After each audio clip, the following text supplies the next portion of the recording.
So hello my dear students, I hope you all are good. इस video में हम करेंगे एक्सरसाइज 10.1 का क्वेश्चन नंबर 4।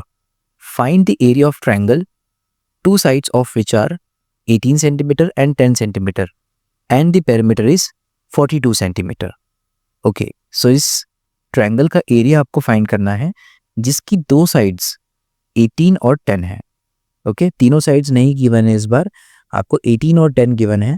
तो मान लेते हैं कि ये 18 है या इसको हम 10 मान लेते हैं और this is 18 okay in centimetres.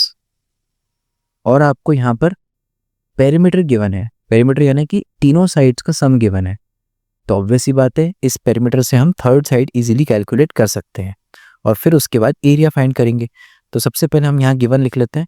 So given है a is equals to 18, b is equals to 10, centimetre जरूर लगाना है यहाँ पे आप, और c आपको यहाँ पे गिवन नहीं है तो उसको x मान लेते हैं। नाउ पेरीमीटर भी गिवन है तो पेरीमीटर लिख लेते हैं 42 सेंटीमीटर। नाउ हमें पेरीमीटर से पहले थर्ड साइड फाइंड करनी है। सो हम लिखेंगे perimeter is equals to 42 centimetre. Now perimeter का फॉर्मूला होता है a plus b plus c is equals to 42। इसमें से a और b की वैल्यू हमारे पास है 18 एंड 10 और c को हम लिख सकते हैं x। तो यहाँ 18 प्लस 10 हो जाएगा 28 plus x is equals to 42। तो यहाँ से x की वैल्यू आ रही है 42 minus 28 which is equal to, इसको माइनस कर देंगे तो ये आ जाएगा 14। तो x की वैल्यू आ गई 14। ओके, इसका मतलब आपको जो c है वो मिल चुका है 14 सेंटीमीटर। ओके, अब हम इसका एरिया इजीली कैलकुलेट कर सकते हैं।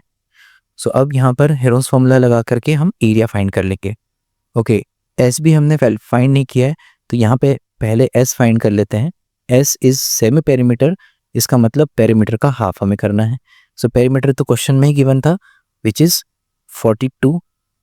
इसको 2 से डिवाइड कर देंगे तो हमें s की वैल्यू मिल जाएगी 21। तो इसको भी हमें यूज करना है। तो यहाँ हम लिख लेते हैं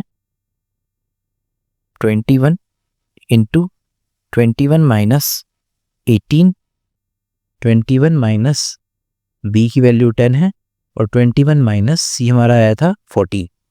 सो अब यहाँ पर हमें माइनस करना है।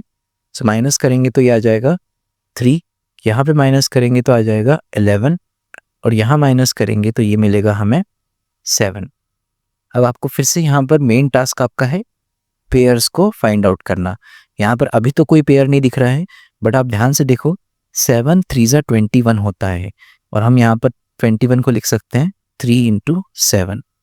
बाकी के नंबर्स लिख लेते हैं 3 इंटू 11 इंटू 7। ओके,